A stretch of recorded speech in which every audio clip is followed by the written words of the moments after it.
자, 오늘 수업은 이제 14주차 거의 마지막 수업이죠.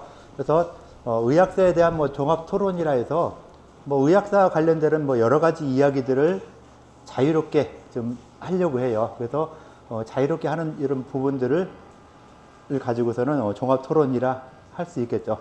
그래서 뭐 여러분들 컴퓨터는 거의 안 켜도 될 것 같아요. 컴퓨터는 거의 필요 없고 기록하는 두 사람만 좀 있으면 되고, 나머지 학생들은 컴퓨터 안 켜고 다른 학생들이 하는 이야기 잘 들어주시고요.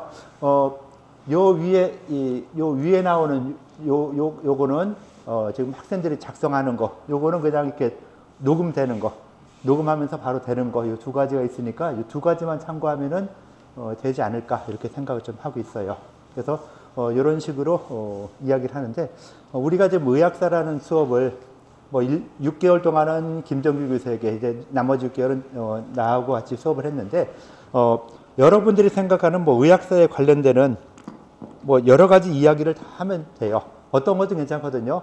그래서 이야기를 혹시 안 할까봐, 못 할까봐 그 퀴즈를 낸 거죠. 퀴즈는 그냥 약간 이야기를 좀 하는데 자료를 주기 위해서 퀴즈를 갖다 낸 거니까, 뭐 그 퀴즈 낸 내용에 대해서 답변하는 것도 괜찮고, 다른 내용에 대해서 이야기하는 것도 괜찮고 해서 어떤 내용이든 누가 이야기를 좀 해주면 될 것 같아요.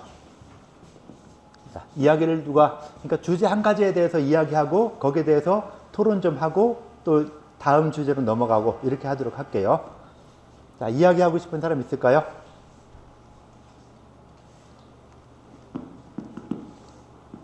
자, 컴퓨터는 지금 다들 작동을 안 하게 할게요. 지금 허준 학생하고 몇 번이죠, 번호가? 그 앞에 번호가 32번, 38번.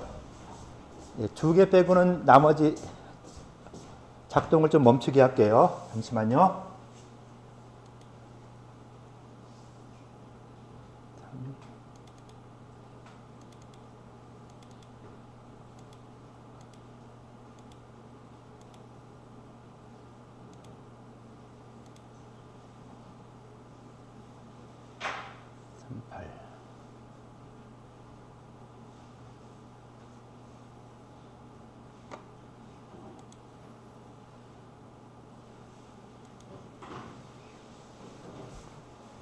아마 화면이 안 나가죠?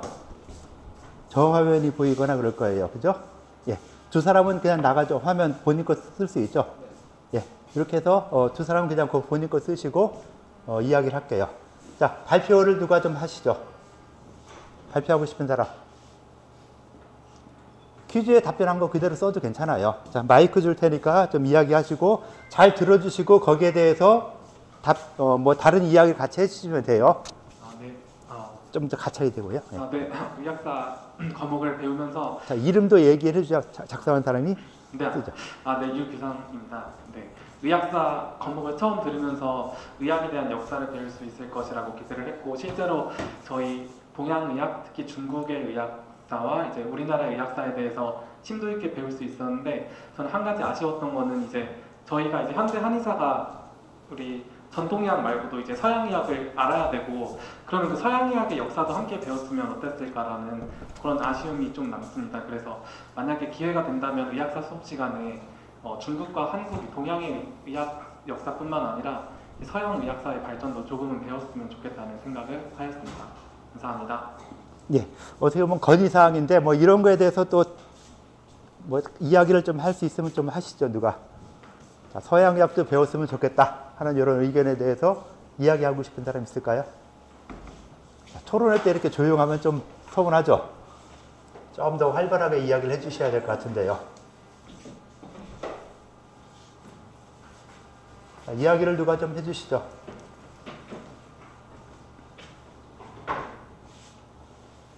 예, 이렇게 썰렁한 분위기 되면 안 되는데, 일단 거기에 대한 답변은 내가 해주고, 다른 이야기 할 때는, 다음 이야기 때는 여러분들이 좀 더 활발하게 이야기를 해주기를 부탁을 다시 한번 드릴게요. 서양의학은요, 실제로 그 발전이라고 보기에는 항상 동양보다 늦었어요.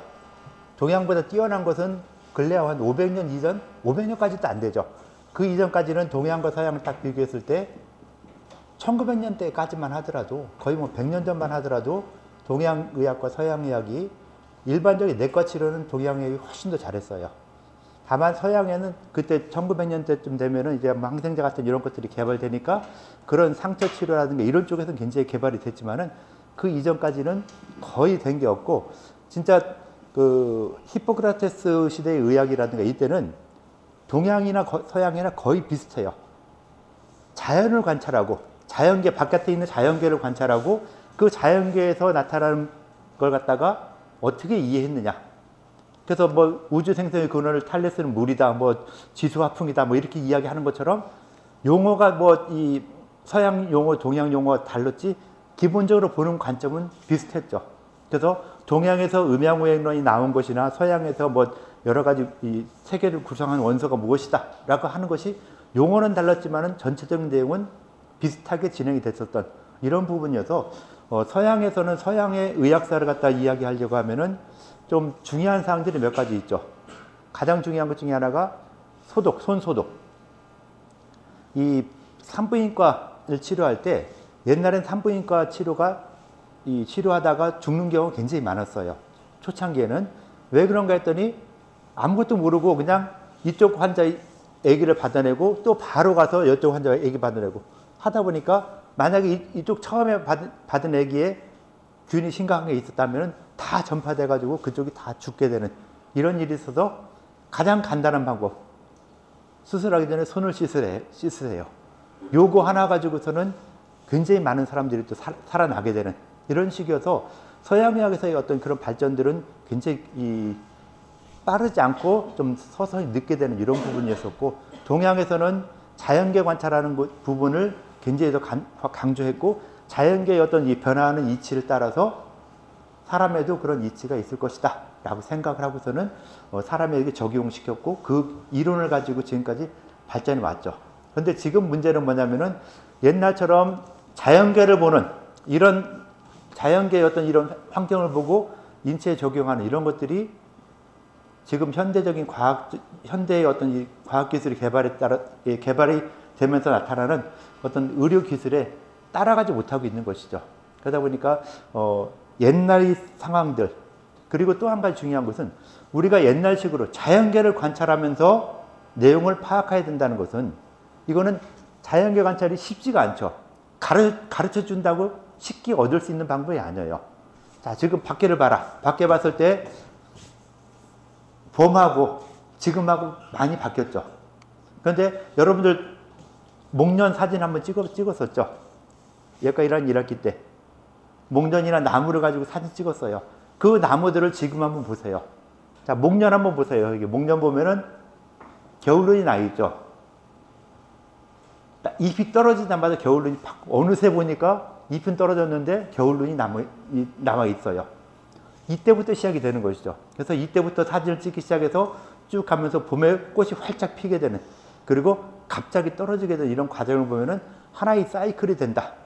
이런 사이클이, 자, 잎이라는 것이 나오고 다시 열매가 맺는 이런 과정들을 돌아가면서 순환을 하더라는 이런 기본 원리를 인체에도 적용시켜서 인체도 점점 성장하면서 순환하는구나, 생로병사의 과정을 거치게 되는구나 하는 걸 알게 되고, 그거를 갖다가 이제 질병 치료에 응용하게 되는 이런 부분까지 발전하게 된 것이죠. 그래서 서양의학사도 이 근대 서양의학사는 재밌어요.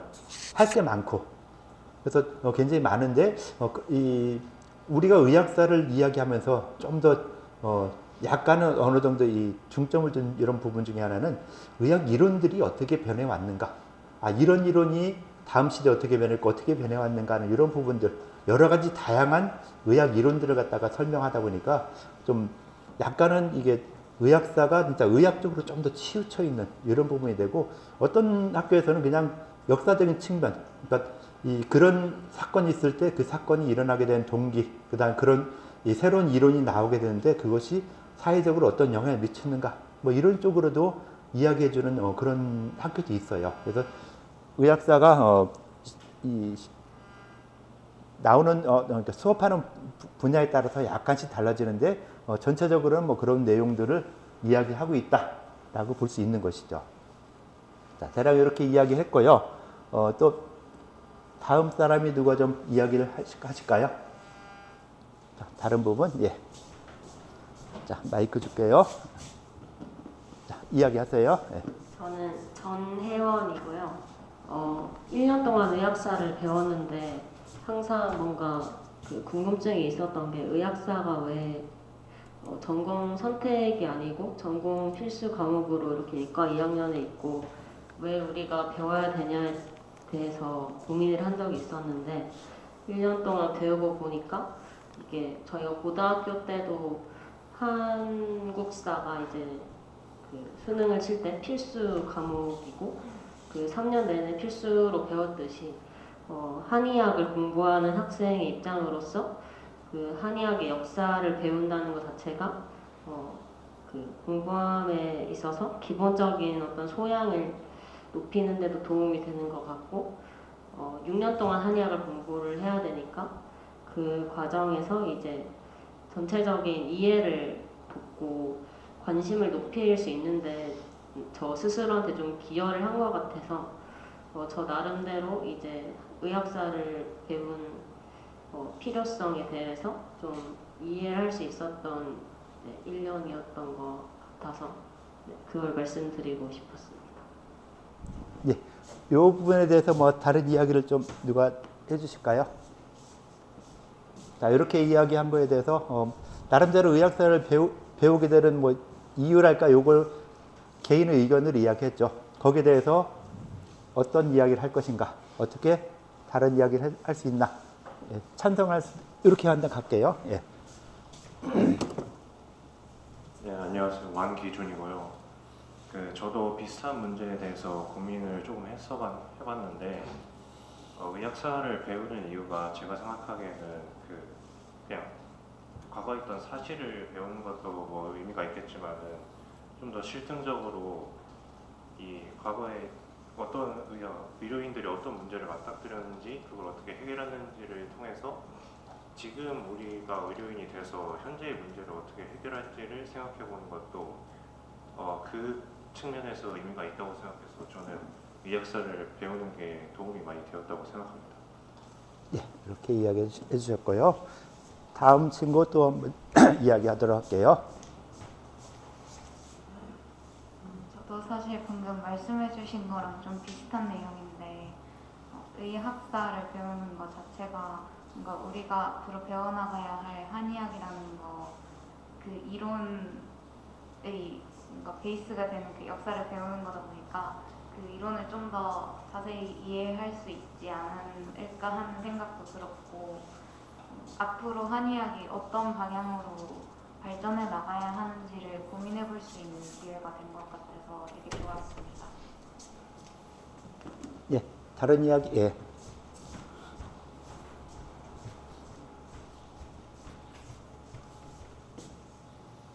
장강민입니다.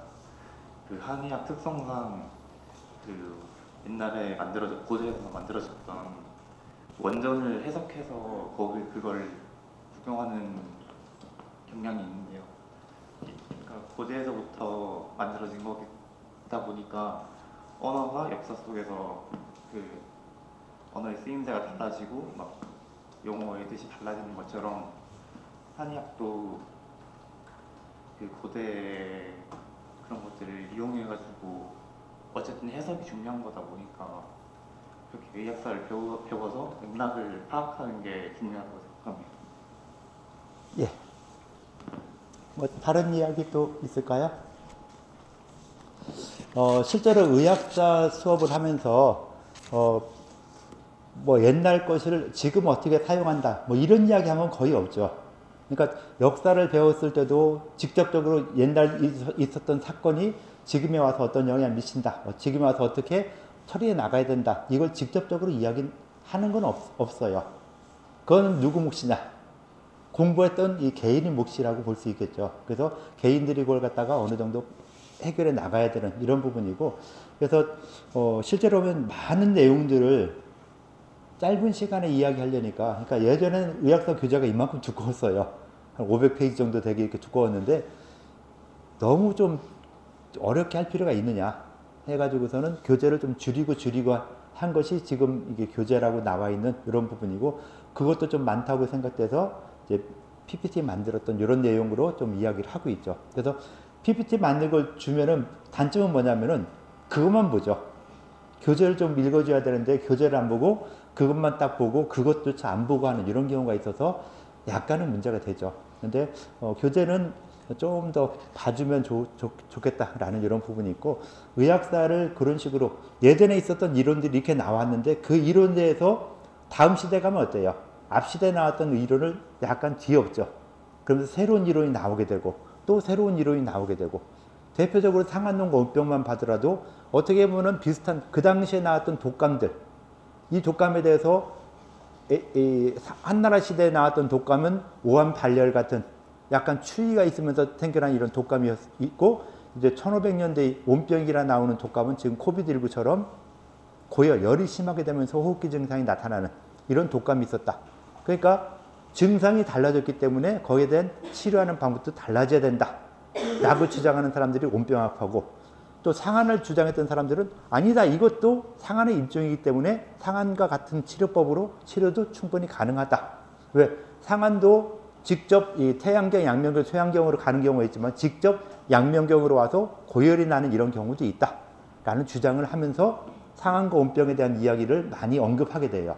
그래서 이 두 가지 학파가 서로 싸우게 되는데, 이런 이 두 가지 학파가 서로 논쟁을 하게 되는 이런 부분들을 보고서는 이제 앞으로 우리가 또 새로운 증상이 나타나거나 새로운 병이 있을 때 어떻게 거기에 대해서 대처할 것인가 하는 이런 부분들을 본인들이 좀 생각해 줘야 되는, 학생들이 그런 부분을 생각하고 고민하고 거기에 어떻게 대처할 것인가. 그래서 온병학자들도 처음에 증상이 나타났을 때 그 증상을 어떻게 치료할까, 어떤 처방을 만들어낼까 고민할 때 가장 먼저 참고했던 것이 상한론 처방이에요. 상한론 처방을 딱 끌어와서 거기서 변방을 하고 변화시켜 가지고서는 새로운 처방을 만들어내고 하는 이런 것처럼, 지금도 코비드19에 온병 처방을 기본으로 해서 온병 처방을 약간 변경시키거나 더 발전시켜서 코비드19에 사용하고 있는 것이죠. 그래서 그런 식으로 그 시대에 따라서 증상의 변화, 또 사람 몸의 변화에 따라서 어떻게 그 처방을 변경시켜 나가야 하는가 하는 이런 부분들이 굉장히 중요한 부분으로 갈 수가 있죠. 그래서 질병치료에서 이 처방을 변경시켜 나가는 이런 부분들, 그러니까 육미지향탕이라 해서 그대로 육미를 쓸 것이냐, 팔미에서 육미 쓰고 육미에서 이 좌기한 우기음 쓰고 또는 독활지향탕으로 만들어지고 하는 이런 과정들을 어느 정도 알면은, 아, 이래서 이렇게 썼던 원래 썼던 이런 용도가 이렇게 변해왔구나 하는 식으로 변경이 되는 것이죠. 자, 지금 한 이야기는 저 동의수세보원에 있다 그랬죠. 한정선 선생님이 쓴 동의수세보원 주석에 독활지향탕 주석을 보면은 팔미, 육미, 독활지향탕이 왜 나오게 되었는가를 아주 자세하게 설명했어요. 그래서 여러분들이 이제 본과 2학년쯤 돼서 방작을 배울 때 동의수세보원 주석, 한동석 선생님이 쓴 동의수세보원 주석을 한번 보세요. 그래서 딴 거 여러 개 보기 싫으면은 처방에 대한 해설이 다 돼 있어요. 만약에 소음인 보중이기탕이다 하면은 소음인 보중이기탕은 당연히 보중이기탕을 변방한 거겠죠. 그래서 보중이기탕에서 왜 승마시오를 같은 걸 제외하고 곽향소욕 같은 걸 넣으면서 이 소음인 보중이기탕을 만들었냐 하면은 이런 생리변화, 이런 이 소음인의 생리변화와 이 증상에 맞춰서 일단은 이렇게 이 변방을 해야 된다라고 하는 그 당위성을 설명을 해놨어요. 그래서 처방을 활용할 때 굉장히 편리하게 해준 이런 부분들이 동의수세보원 주석이라고 볼 수 있어요. 그래서 한동 선생이 그 나름대로의 어떤 이 생각을 가지고 방제약에 관련되어 있는 여러 가지를 설명을 한 것이다 라고 봐줄 수가 있겠죠. 그래서 그런 부분까지 설명해 주면은 좀 더 좋을 것이다 라고 볼 수 있을 것 같아요.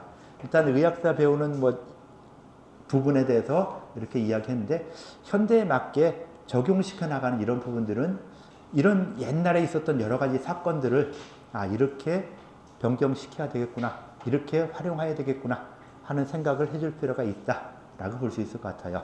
예, 또 다른 이야기를 좀 누가 좀 해주실까요?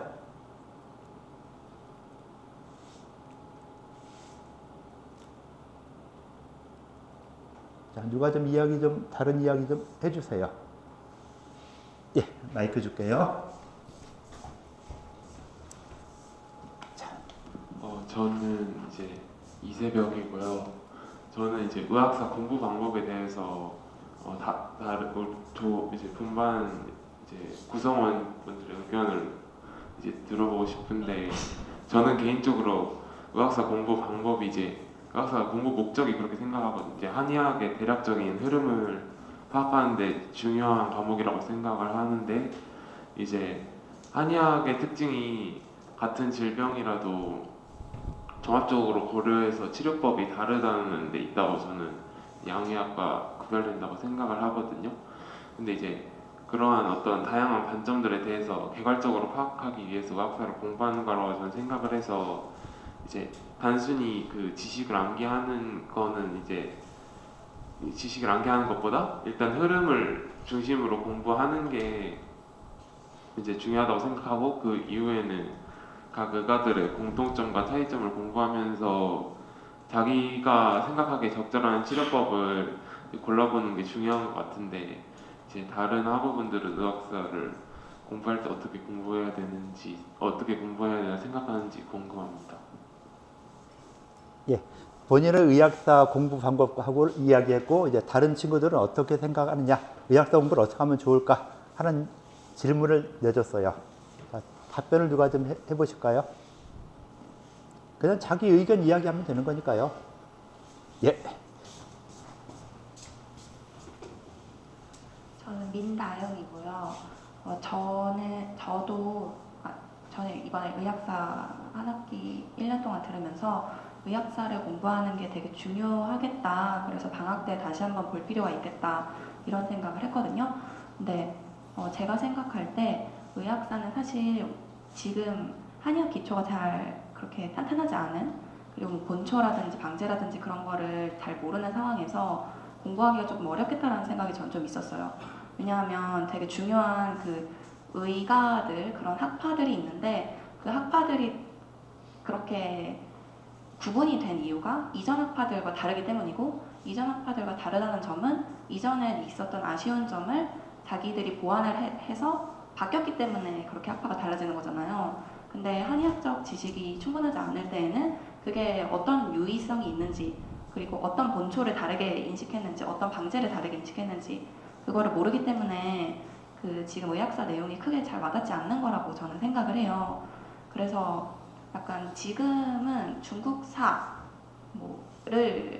본다라는 느낌으로 대충의 흐름만 언제 누가 있다 정도만 알고, 나중에 우리가 약을 배우면서 그러면서 이 약이 언제 생겼고 어떤 점 때문에 생겼구나, 그런 거를 같이 계속 보는 게 중요하겠다. 그런 식으로 앞으로 조금씩 방제랑 본초를 공부하면서 같이 가야 되는 거겠다. 저는 그런 생각을 했어요.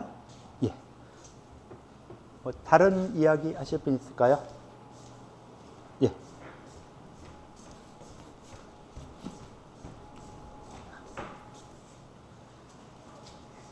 의학사는 한의학의 역사와 발전에 관한 과목으로 한의학 전반의 기원과 발전을 총론하는 과목인데요. 의학사의 과목 특성상 한의학에 대해서 광범위한 지식을 다룰 수밖에 없어요. 그래서 의학사를 공부하기 위해서는 이제 먼저 자세히 알아볼 주제를 정한 뒤에 그 주제를 중심으로 의학사 전반을 바라보아야 한다고 생각합니다. 방금 말한 것들을 구체화해서 설명을 해보자면 이번 학기에 의학사 팀플한 것처럼 하면 될 것 같은데요. 각종마다 역사 속에서 탐구해보고 싶은 연구 주제를 정한 뒤 기원전부터 시작된 한의학의 역사 속에서 필요한 지식만 찾아내어 연구 주제를 구체화하면 될 것 같아요. 근데 이게 또 역사를 바라보는 과정에서 이제 넓고 긴 역사 흐름 속에서 휩쓸리지 않도록 주의를 해야 될 것 같아요. 그래서 이제 이걸 위해서 자신이 필요한 정보를 찾는 능력과 비판적인 사고 능력을 길러야 된다고 생각합니다. 예. 또 다른 이야기 있을까요?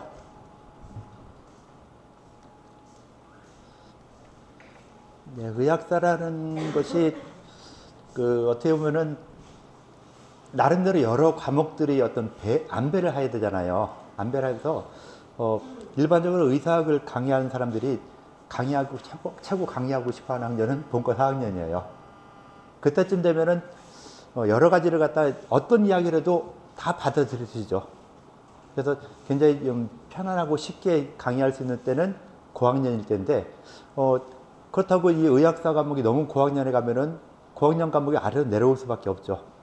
그래서 이 순서가 또 안 맞는다라고 이렇게 이야기하는 경우가 많이 생겨서 그런 어떤 나름대로 여러 과목들이 안배를 갖다 따지니까 의학사가 좀 상대적으로 좀 밀려나는 것이죠. 그래서 저학년으로 좀 밀려가서 저학년 때 수업을 하게 되는 이런 부분이 좀 아쉽죠.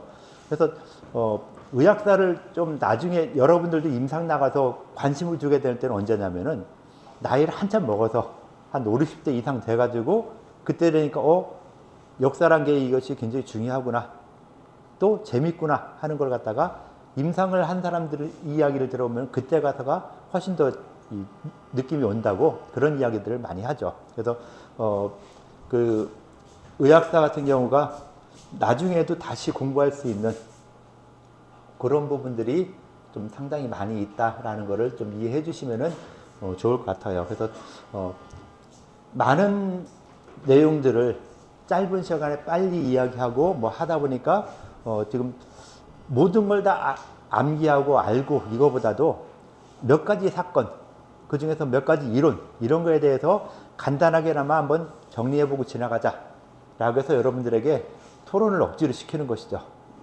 억지로 토론을 시키고 막 또 특히 이쪽 분반 같은 경우는 말할 길을 좀 못 알아듣고 잘 안 되는 이런 경우가 있어서 큰 소리 치니까 조금 되고 그러니까 칭찬해 주는 것이 기본인데 칭찬은 기본적으로 계속 하는데 빨리 뭘 해결하려고 하면은 일단은 화를 한번 내야 되죠. 큰 소리 치면은 빨리빨리 해줘요.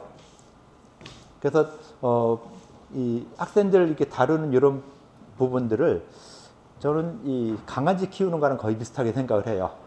강아지 훈련시키고 할 때 어때요? 먹을 거 줘면서 칭찬하면서 이렇게 하는 것이죠.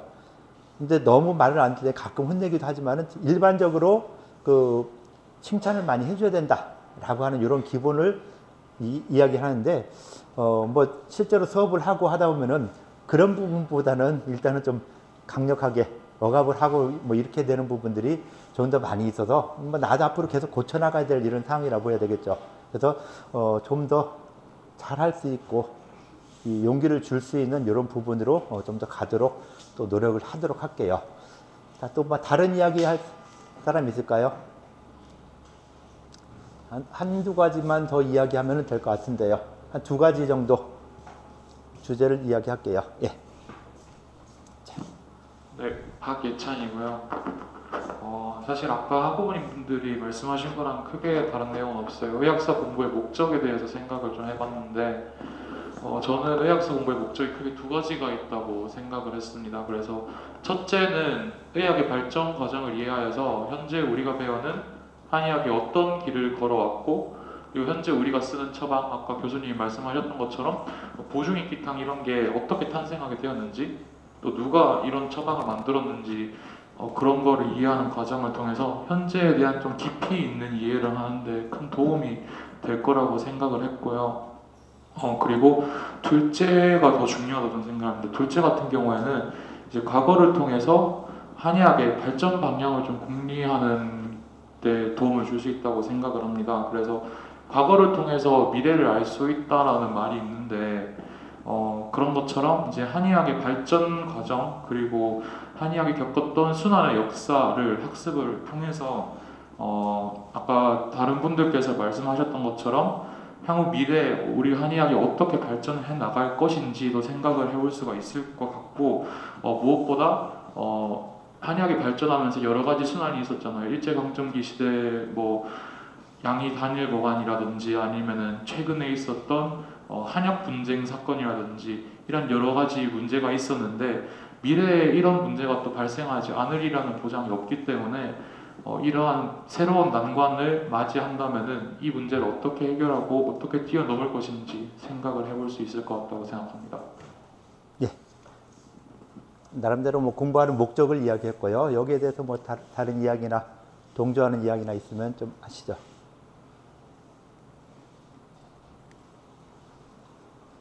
자, 이야기 좀 누가 해주시죠.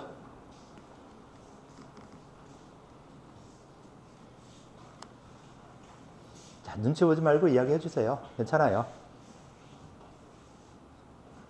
나도 가장 쉽게 하는 방법은 그냥 마이크 주면 돼요. 그죠? 마이크 주면 되는데 가능하면 안 하려고 그러니까 여러분들이 이렇게 알아서 이렇게 해주시잖아요. 고맙게. 예. 저는 의학사가 공부하는 목적에 대한 얘기는 아니고 전에 학우분들께서 말씀해 주신 것처럼 의학사 내용이 워낙 깊이 있기도 하고 각각 뭐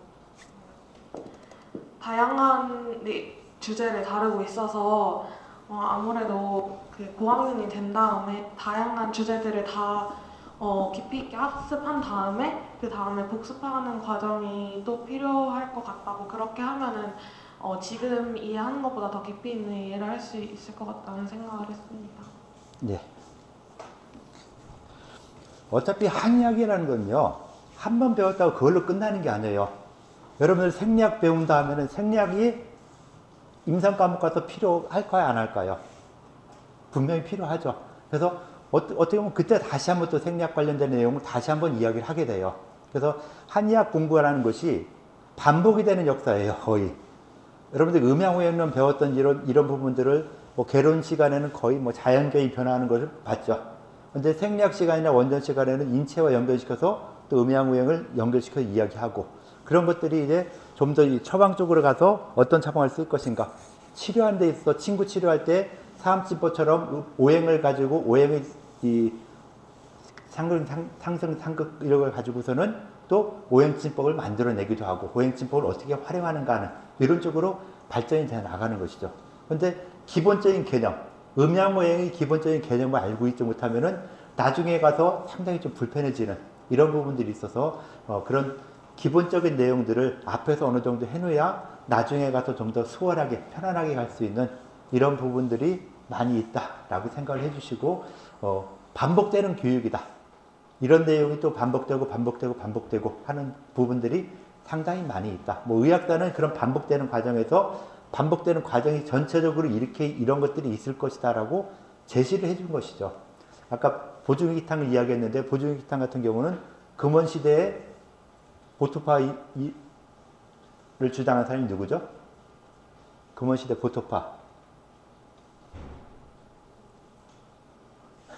보토파를 주장한 사람이 보증기탕을 만들었겠죠. 그죠? 그래서 금원시대의 금원사대가 굉장히 중요하다고 하면서 아마 이야기했을 것인데 그래서 보토파를 이야기했는데 보토파의 이동원 선생이 보증기탕을 창방을 했다. 그래서 그 기운이 승강하는 데 있어서 상승하는 걸 좀 더 강조했기 때문에 승마시오 같은 약을 써서 기운을 상승하게 만들었다.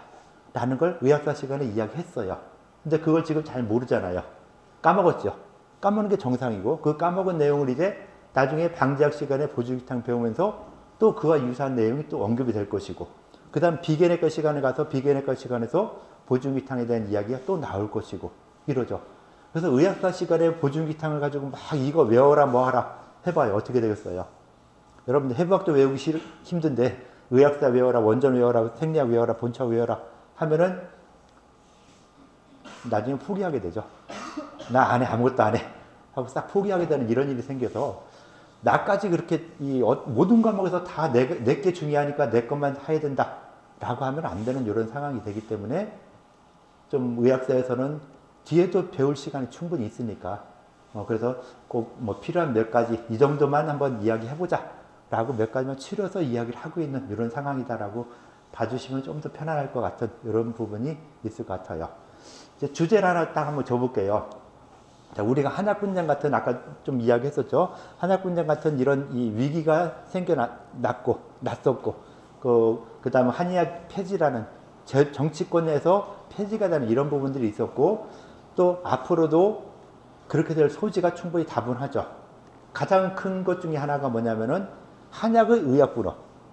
한약도 의학분업을 해야 된다. 라고 했을 때 우리가 의학분업을 하게 되면은 한의사들한테 과연 처방료를 그 보험공단에서 얼마나 줄 것인가. 한제 처방할 때 한의사한테 주는 처방료를 얼마나 줄 것인가. 같은 이런 부분들이 가장 큰 문제가 되죠.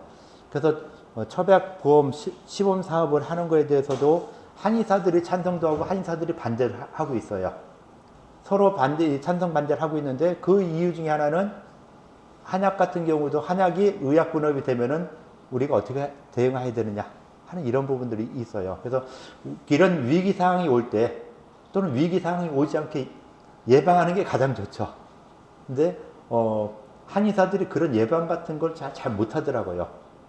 환자를 갖다 보기에는 잘하는데 일반적인 이 한의사들의 업권이라든가 이런 거에 대해서는 굉장히 무심해요. 그래서 대표적인 것이 뭐냐면 천연물 신약 같은, 천연물 신약이라 해서 한약 분쟁 이후에 그 법안이 만들어졌어요. 그런데 한 10년 동안 한의사들은 천연물 신약이 만들어졌는데도 한의원에서 하나도 안 썼어요. 그걸 갖다 누가 썼냐? 약국이나 병원에서 많이 썼죠. 그래서 은행나무 추출한 걸로 무슨 약을 만들죠? 은행나무 추출해서 진코민 같은 거 만들었죠. 그게 뭐예요? 혈액순환제로. 그런 것처럼 천연물에서 이 성분을 뽑아가지고 썼어요. 그래서 한약 중에도 그런 게 있나 찾아보자 해서 한약에서도 보니까 많이 있다. 대표적으로 쑥을 갖다 이 약으로 만들어가지고 소화불량이나 이런 게 위장관 보호하는데 쓰자라고 해서 그걸 만들었어요. 그걸 한의사들이 쓰나요? 내 처방 쓰지 왜 그걸 써? 그리고 약 하나에 100원도 안 되는 거 내가 그걸 왜 써? 하면서 안 썼죠. 그런데 제약회사 약을 만들고 한의원에 공급하려니까 한의원에 안 가요. 어디로 갔어요? 양방병원에 갔죠. 이게 그럼 나중에 문제가 되는 것이 뭐냐면은 이게 한약이냐 양약이냐. 한의사는 죽으라고 이거 한약이다라고 했고, 야 이거 우리가 양의사는 내가 쓰는데 무슨 한약이요? 양약이지.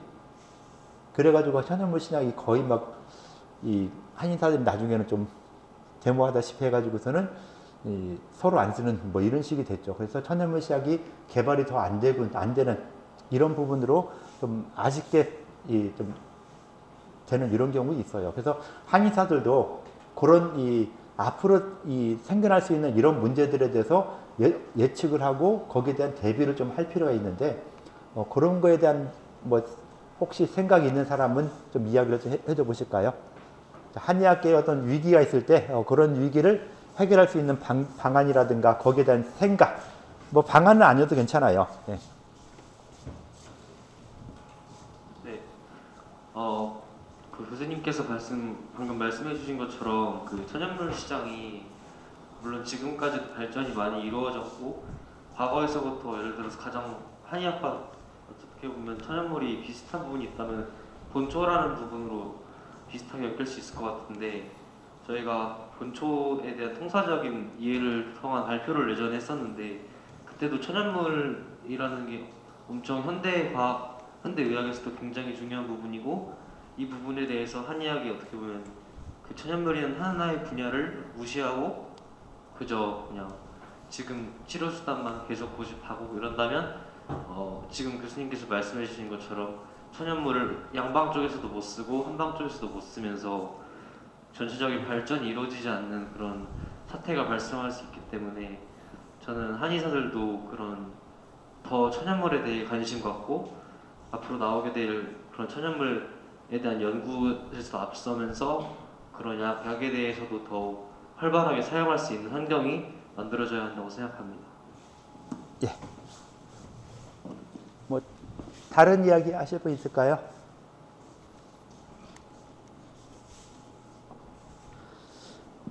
예, 그 천연물뿐만 아니라 한의사들이 좀 약점이 뭐냐면요, 진짜 10년 후를 생각을 거의 안 했어요. 최근에 와서 근래에 와서 한약 분야 같은 경우는 진짜 이 머리가 깨져나오고 싸워대고 데모를 했던 이런 부분이지만은 거기서 나타나는 그 다음 단계들 뭐 한의학 독립 한의학법을 만들어 달라, 뭐 만들어 달라 한 요구를 했지만은 그런 것이 만들어졌을 때 과연 그 한의학의 어떤 발전에 어느 정도 좋은 영향을 미칠 수 있을까 하는 이런 부분들을 좀 더 생각했어야 되는데 그게 아니라 그냥 떼써서 만들어졌으면은 됐다라고 끝나는 이런 부분들, 그것이 좀 아쉬웠죠. 그래서 금방 말한 천연물 신약 같은 경우도 발전이 됐으면은 한의사들이 좀 더 많이 써주고 발전이 됐으면 좋은데 협회에서도 손을 놨죠. 한의원들 다 손 놨죠. 그러니까 제약회사 만들어진 것이 다 양방으로 가게 되고 결국에는 천연물 시작 같은 걸 더 개발할 수 있는데도 불구하고 다 없어졌어요. 그러니까 이제 이 제약회사 어떻게 해요?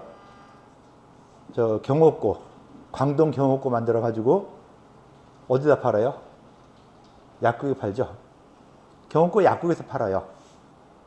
말이 안 되는 이런 부분들을, 그러니까 한의사들은 내가 만들어서 비싸게 팔아야 되겠다. 여러분들 경옥고 만들어 본 친구도 아마 있을 수 있어요. 뭐 서클이나 이런 데서.